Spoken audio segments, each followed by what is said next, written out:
Assalamualaikum warahmatullahi wabarakatuh. Halo semua anak-anakku sekalian, kelas 12 IPS yang kurindukan dan kucintai. Ya, baik, mohon maaf lahir batin ya. Saya beberapa kali mungkin lupa-lupa terus ngupload video ya untuk kalian penjelasan materi ini. Mohon dimaafkan ya. Insya Allah nanti ke depan saya mungkin lebih rajin menguploadnya. Mohon maaf ya. Ini jangan ditiru ya. Nah, baik. Materi hari ini kita akan membahas mengenai komponen interpretasi citra. Ya, interpretasi itu artinya itu penerjemahan atau penafsiran lah gitu bahasa yang lain ya. Tapi sebelum kita masuk ke pelajaran hari ini, ada baiknya kita mulai pelajaran ini dengan menafaskan basmalah bersama-sama. Bismillahirrahmanirrahim. Amin. Baik, kita masuk ke materi inti sekalian langsung ya. Jadi di sini saya akan membahas mengenai komponen interpretasi citra. Jadi pada dasarnya dalam menginterpretasikan atau menafsirkan sebuah citra, ingat ya, citra itu bukan lotion ya. Citra itu adalah foto. Nah, gitu ya, foto disebut dengan citra gitu ya. Ada tiga ciri yang harus kalian ketahui dalam menginterpretasi citra gitu ya, sehingga nanti tiga ciri ini yang digunakan untuk menerjemahkan kira-kira ini objek apa pada foto tersebut atau citra tersebut ya. Apakah objeknya ini misalnya rumah, atau objeknya misalnya kantor, atau objeknya misalnya lapangan sepak bola, atau objeknya merupakan misalnya lapangan badminton gitu ya. Nah itu, jadi semuanya itu dia ada ininya ada petunjuknya gitu ya. Baik, kita masuk ke bagian pertama, ciri spektral. Ciri spektral merupakan ciri atau karakteristik suatu objek yang difoto. Spektrum gitu. Spektrum itu misalnya spektrum cahaya ya. Ingat ya bahwa ketika matahari itu bersinar ke permukaan bumi, itu dia mengeluarkan spektrum warna lengkap di situ, magic webinium. Makanya kita bisa melihat semua warna gitu ya. Beda dengan misalnya lampu yang kamu pasang di kamar kamu tuh, nah itu dia tidak selengkap katanya itu. Saya pernah dulu dengar perkataan guru fisika saya itu dulu, katanya itu bahwa sinar yang dipancarkan oleh lampu itu tidak selengkap dibandingkan dengan sinar yang dipancarkan oleh matahari gitu ya. Jadi magic webinium itu kalau misalnya kita gabungkan jadi satu, itu warnanya yang dihasilkan adalah warna putih ya, warna putih. Jadi itu disebut dengan warna dasar itu. Oke.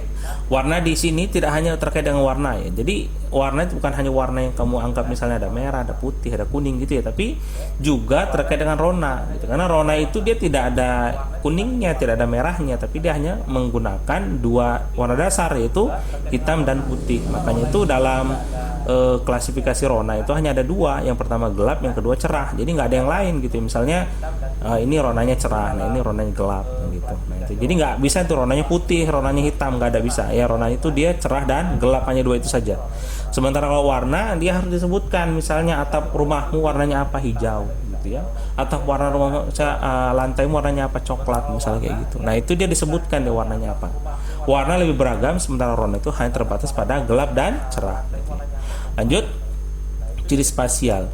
Ciri spasial merupakan ciri atau karakteristik yang dimiliki objek yang tergambar pada citra yang terkait dengan ketampakan atau kejelasan suatu objek pada citra gitu ya. Jadi kalau spasialnya itu baik, besar, maka itu objek kelihatan dianya di permukaan bumi.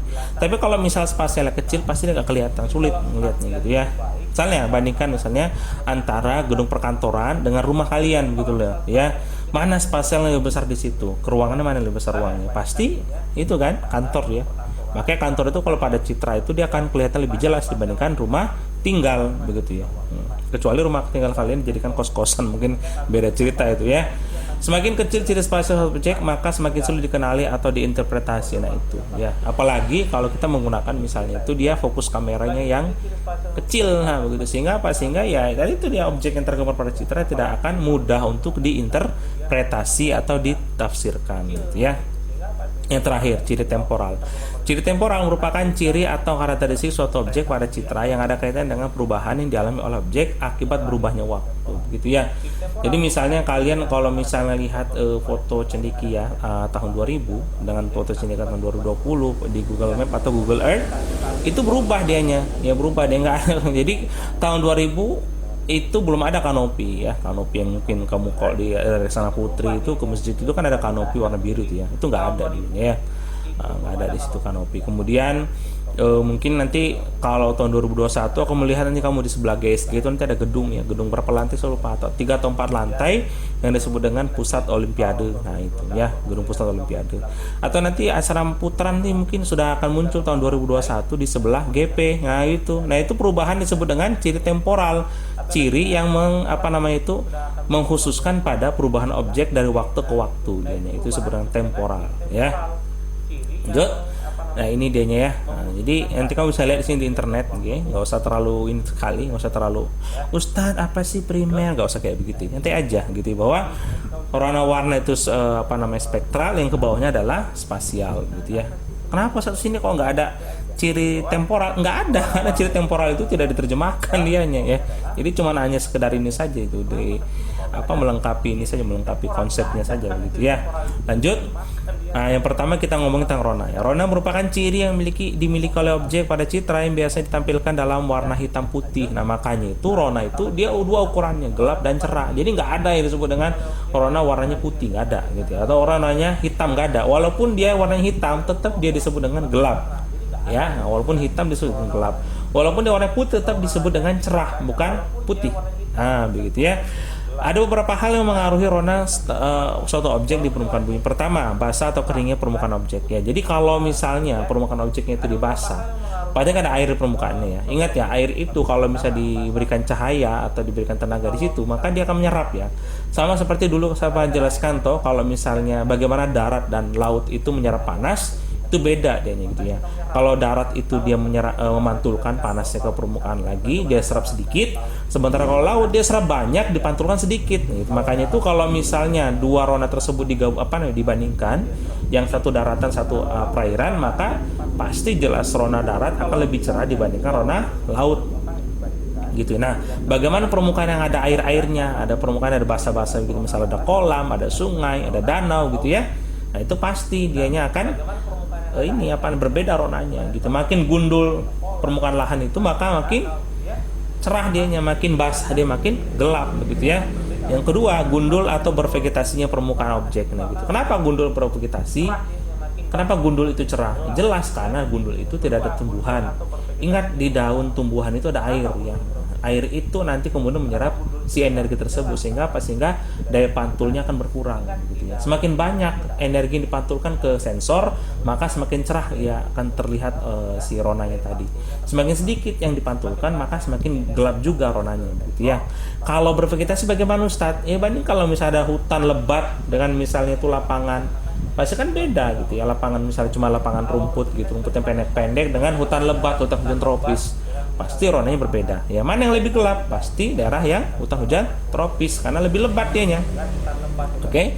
Yang berikutnya 3, banyak atau sedikit cahaya yang sampai ke permukaan objek. Nah gitu, jelas lah gitu ya. Semakin sedikit sinar yang sampai ke permukaan objek, maka semakin gelap juga dianya gitu ya. Makanya itu untuk melakukan proses pemotretan untuk mengambil rona suatu objek ini, itu dia digunakan sistem yang aktif ya. Aktif. Jangan sekali yang pasif. Kenapa? Karena kalau misalnya pasif dia terbatas kepada kapan matahari ada begitu. Sementara kalau aktif itu dia kan dilakukan sepanjang waktu ya. Kapanpun kita mau bisa dilakukan gitu. Nah, contohnya ini lah, lihat ini ya. Nah, di sini. Ini apa ini kalau misalnya gelap seperti ini ya? Nah, mungkin dulu banyak sekali tebakan anak-anak udah betul di sini. Ini perairan Ustadz laut. Nah, gitu. Ini apa ini? Ini pasir putih. Nah, tiba di sini mereka salah. Ya, dipikir sawah ini. Nggak mungkin sawah itu berasosiasi dengan laut begitu ya. Bagaimana caranya kamu menanam sawah, padi, tapi menggunakan air laut gitu kan? Nggak mungkin kan? Nah, gitu ya. Pasti di sini bukan sawahnya tambak ini ya, tambak garam deh ini ya. Nah, tambak garam di sini. Ustadz, kenapa bukan tambak ini? Bukan tambaknya tambak ikan? Bukan. Karena ini bukan daerah mangrove ya. Kalau ikan itu di mangrove biasanya itu dibuat tambaknya itu. Kalau misalnya yang tambak garam seperti ini di pasir tujuh bisa di seperti ini. Tambak ini bukan sawah. Mungkin kamu banyak sekali yang tebak-tebakannya salah itu sini ya. Kemudian di sini alirannya, ini sungai ya, ini jembatan. Nah, begitu. Nah, ini kenapa kok putih-putih seperti ini ya? Cerah semuanya. Yang kemungkinan di sini ada pasir juga di atap-atap rumah penduduk ya yang berada di sepanjang garis pantai ini gitu ya. Pokoknya ini beda ini. Kalau ini ada airnya, ini tidak gitu ya. Nah, ini ada airnya pasti laut ya. Nah, berikutnya seperti ini. Ini lihat ini ya. Ini kalau misalnya yang ini ronanya cerah seperti ini, kan saya bilang tadi, ini kan dia tidak bervegetasi ya. Bandingkan dengan yang sebelah sini. Nah, ini ada vegetasinya. Maka di sini dia akan cerah, di sini akan gelap ini ya. Nah, vegetasi itulah yang menyerap si sinar tadi, sehingga apa? Sehingga jadi gelap dianya gitu. Oke? Lanjut warna. Warna merupakan ciri suatu objek pada citra yang diukur dengan asli atau tidaknya suatu objek. Ya, jadi warna itu ada warna asli, ada warna palsu atau false color gitu ya. Ada true color, ada false color gitu ya. Jadi warna itu ingat ya, warna itu kenapa dia beraneka ragam? Ya karena gabungan dari Meiju ke Hibiniu gitu, misalnya. Di sini kan nggak ada ini apa namanya misalnya ungu. Nah, ungu nggak ada di sini. Cuman ungu itu kan gabungan antara biru dengan merah begitu ya, makanya digabung jadi satu. Atau oranye, kuning dengan putih misalnya. Putih ya? Kuning dengan merah, oranye, sorry. Salah saya gitu ya. Makanya ketika kalian menginterpretasikan warna objek, maka sebutkanlah atau tuliskan nama warnanya apa gitu ya. Makanya orang yang harus menginterpretasikan sebuah citra itu nggak boleh yang buta warna. Kenapa? Karena ya akan bingung nanti. Apalagi buta warnanya, buta warna ini, buta warna total gitu, hitam putih gitu ya. Kalau parcel mungkin masih mending lah ya, cuma 1-2 warna yang nggak bisa dilihat. Tapi kalau total ya ada kayak seperti TV tahun 90-an itu ya, hitam putih zaman saya masih kecil gitu ya.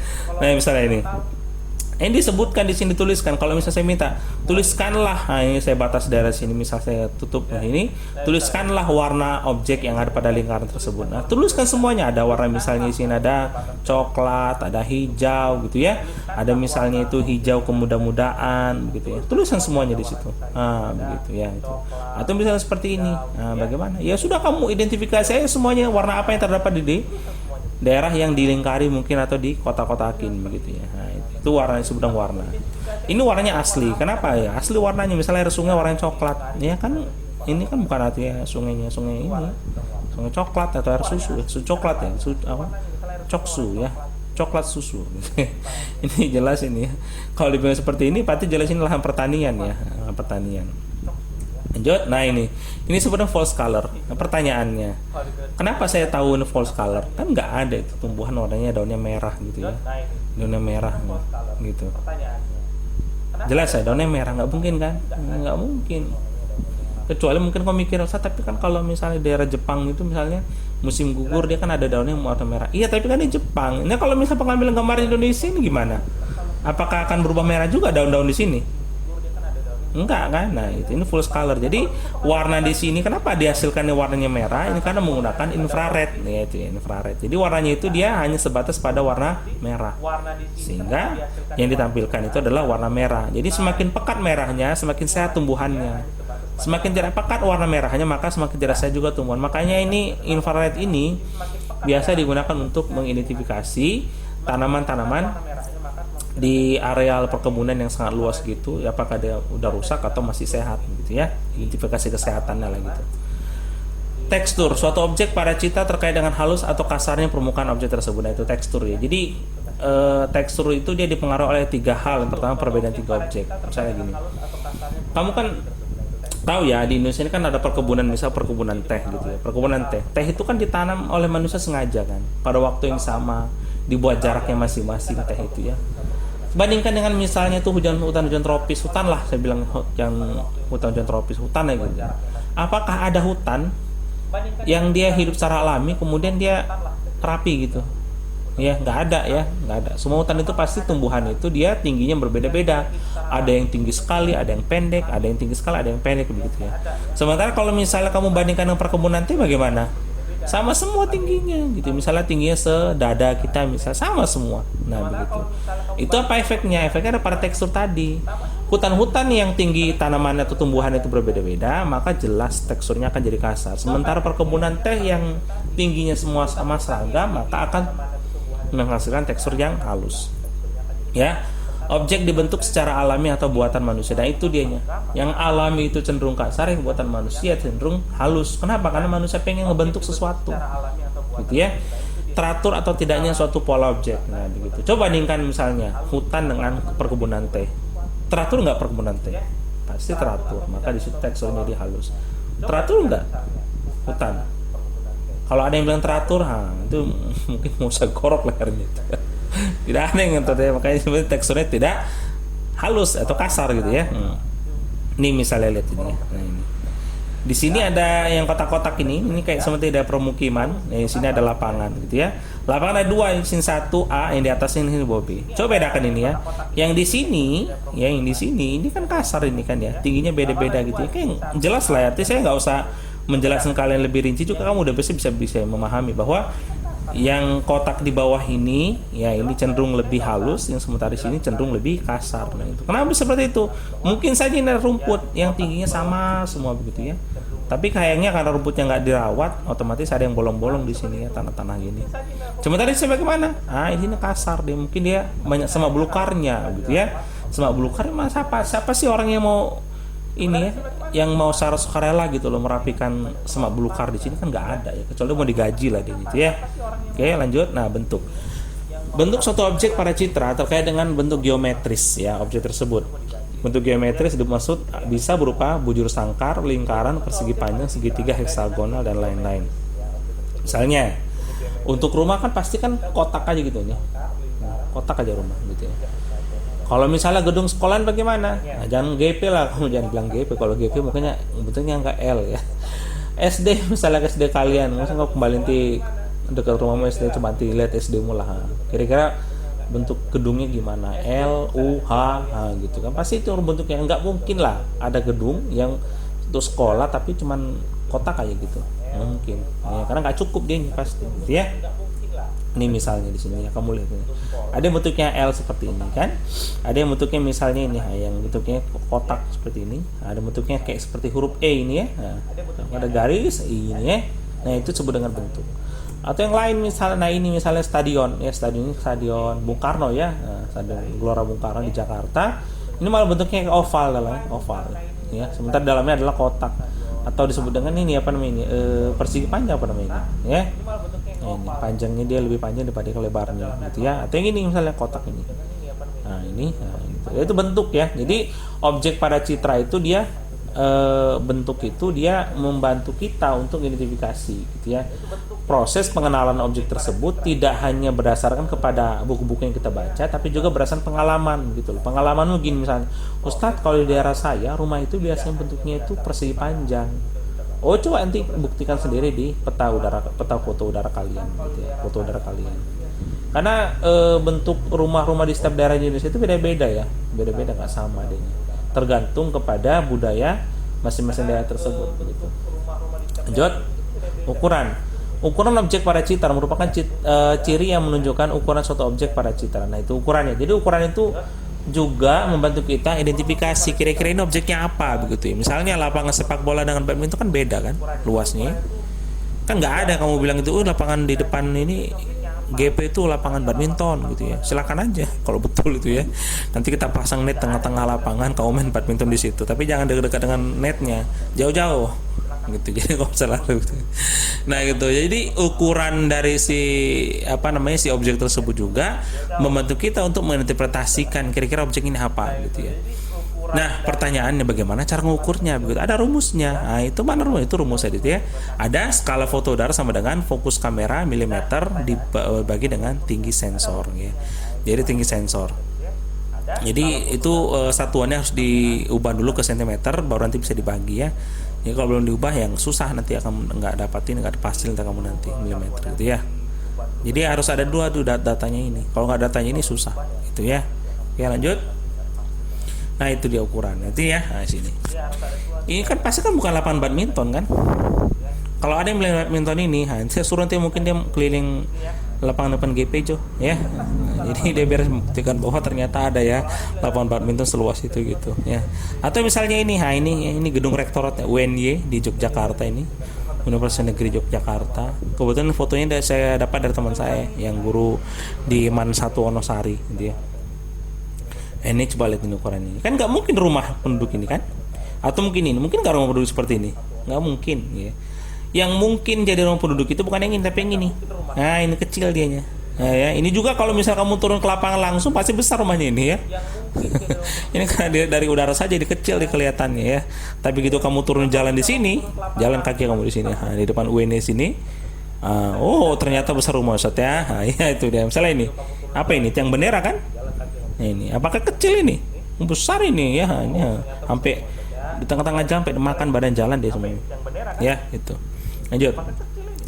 Pola merupakan ciri suatu objek pada citra yang menunjukkan bagaimana objek tersebut tersebar gitu ya. Jadi pola ini mirip seperti misalnya ada pola memanjang, pola terpusat gitu ya. Nah, misalnya ini gitu ya.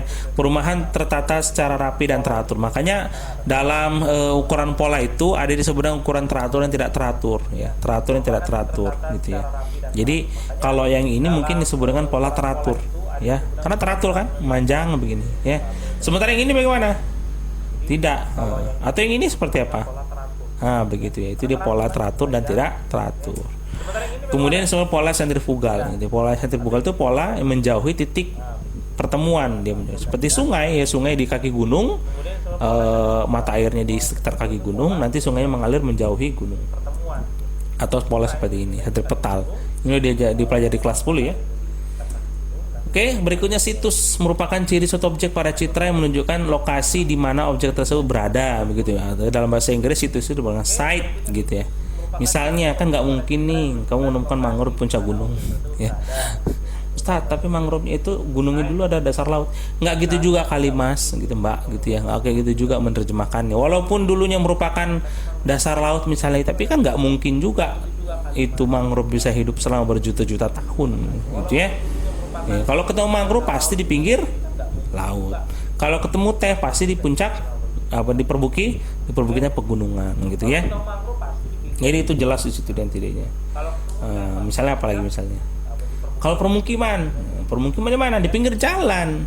Di pinggir sungai boleh di pinggir sungai. Karena antara sungai dengan jalan itu beda dia bentuknya gitu. Walaupun dia sama-sama memanjang, tapi kalau jalan itu kan buatan manusia, biasanya cenderung itu lebarnya akan sama adanya. Akan sama beda. Kecuali di Gorontalo mungkin ya, dari sungai ada yang jalan lebarnya beda gitu ya. Ini kalau kamu lihat itu di daerah desa Hoya mana di daerah sekitar ini sebelum Isimu di Boto Barat itu ada itu jalan itu dia disebut dengan bottleneck gitu ya. Bottleneck itu leher botol gitu. Jadi jalannya itu dia mengecil kayak seperti leher botol dia. Bersatu gitu. Jadi unik jalannya gitu ya. Di depan itu dia jalannya dibelah dua untuk sisi kanan sisi kiri, sementara di jalan yang itu malah dijadikan satu begitu ya. Padahal kendaraan yang lewatnya sama aja gitu ya. Nah itu mungkin yang bisa menyebabkan terjadinya kecelakaan lalu lintas. Kenapa? Karena bottleneck itu tidak diatur oleh lampu lalu lintas ya. Nah ini dianya ya sini ya, penggunaan situs. Nah situs ini misalnya ini rumah ya, rumah ini. Kalau rumah di sini pasti depannya ada akses kan nggak mungkin kamu punya rumah tapi rumahnya itu di belakang sih nggak ada jalan ke situ, kan aneh ya. Ada nggak kalian rumahnya nggak punya jalan? Ustadz saya punya dong rumah di tengah hutan, terus bagaimana cara menjaga rumahmu? Terbang, gila aja gitu ya. Nggak mungkin gitu ya, pasti ada akses untuk menuju rumah. Aksesnya bagaimana? Apakah itu jalan atau sungai atau ke pinggir laut gimana saya? Berarti aksesnya ya itu perahu, sungai laut tadi gitu ya. Atau seperti ini, penggunaan unsur situs untuk mengenali pola permukiman manjang sejajar dengan garis pantai situs ya. Jadi kalau misalnya menemukan ada kayak misal tadi gini, saya kembali ke sini ya. Nah ini kan kita ngomongin situs ini kan, ngomongin situs. Misalnya ini, kamu anggap ini apa? Ini kayak kolam ya. Kolam itu kolam apa ya gitu ya. Lihat ini kolamnya di mana? Ini pinggir laut. Sawah nggak mungkin. Mangrove juga nggak mungkin mangrove di sini ada ya. Karena apa? Gelap semua gini ya. Koronnya gelap. Maka kau bisa terjemahkan, oh iya ini tambak. Tambak apa? Tambak garam.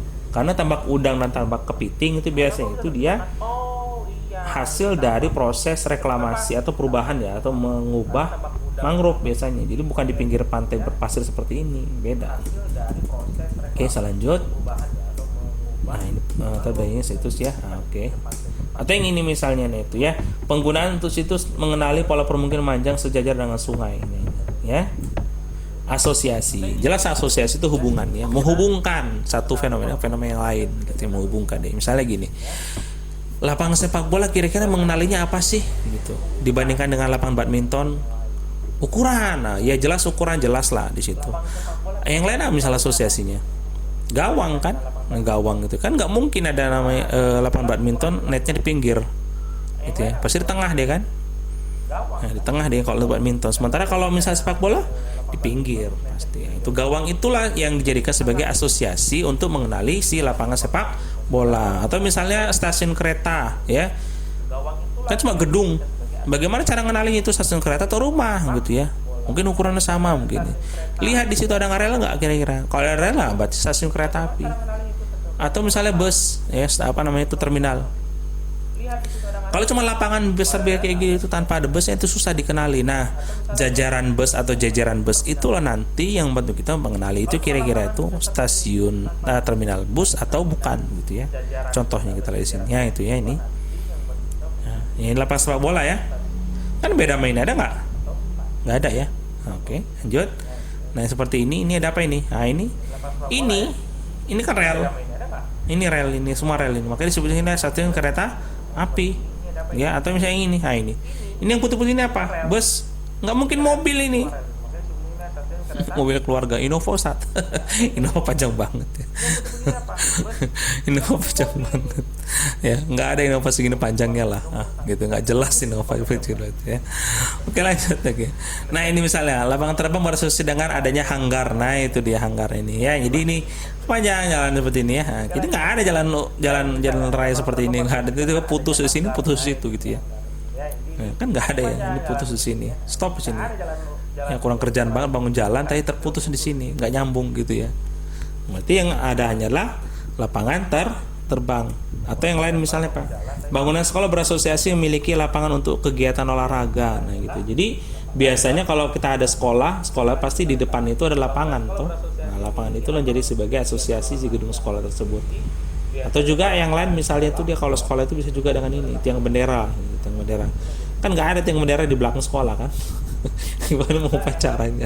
Ya nggak mungkin ya. Berarti semua sekolah pasti lapangan tiang bendera pasti di depan ya, di lapangan begitu tempat upacara. Terakhir, bayangan merupakan ciri yang dimiliki oleh suatu objek pada citra yang muncul akibat pencahayaan terhadap objek tersebut. Nah, itu bayangan. Jadi bayangan ini dimanfaatkan untuk mengukur tinggi rendahnya objek gitu ya. Jadi misalnya kalau di Jakarta kan ada ini ya, gedung pencakar langit misalnya 20 lantai sama 10 lantai. Itu pasti kan beda ya. Beda di mananya? Kalau misal kamu lihat hanya sekilas lihat foto udara itu tanpa melihat bayangan, maka akan terlihat sama dia kotak doang gitu ya.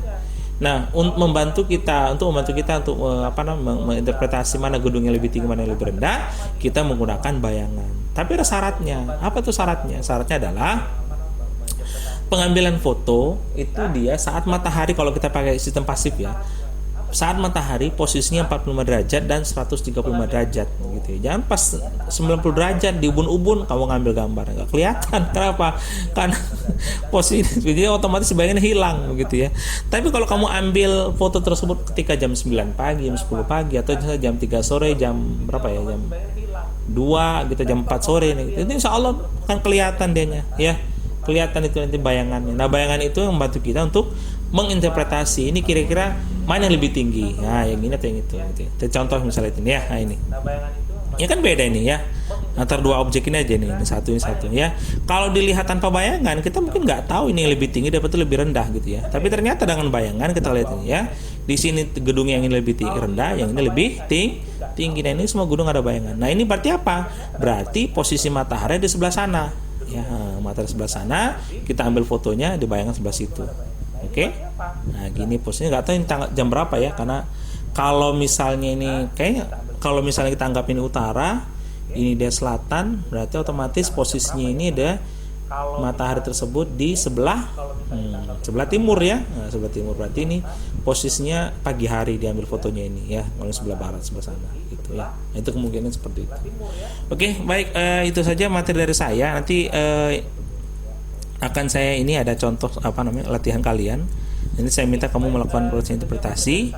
Nanti akan saya kopikan di lembar kertas sendiri ya. Nanti yang mau coba interpretasi yang ada di lingkaran kotak ini, buat aja apa adanya dulu. Nanti akan kita cek bersama-sama nanti kira-kira interpretasi kalian sudah tepat atau belum ya. Gitu. Nanti saya masukkan di ini ya, di di Google Classroom ya. Nanti kamu bisa cek sendiri di situ. Untuk yang mau remedial PHB, insya Allah PHB remedialnya akan dilakukan minggu depan ya, pekan depan. Sama juga itu kemarin yang saya belum masukin nilai itu ya, ulangan harian yang terakhir sebelum PHB itu belum saya selesaikan pemeriksaannya. Ditunggu sedikit ya, mohon maaf ini saya banyak sekali kerjaannya, karena saya kira dengan cara online seperti ini saya mungkin akan lebih nyantai. Ternyata tidak ya, online seperti ini membuat saya tuh ini. Jadi kalau kamu bilang gini, Ustadz, kenapa sih guru-guru kok ngasih tugas mulu gitu ya? Dalam satu hari 4 tugas. Kamu pikir saya juga nggak punya tugas gitu ya? Saya ngasih tugas itu emang nggak diperiksa semua satu persatu itu ya. Harus jeli gitu ya. Belum lagi kadang-kadang tulisan kalian tadi yang kalau tulisan tangan tapi nauzubillah saya nggak bisa baca gitu. Itu kerja keras sekali tuh. Ya.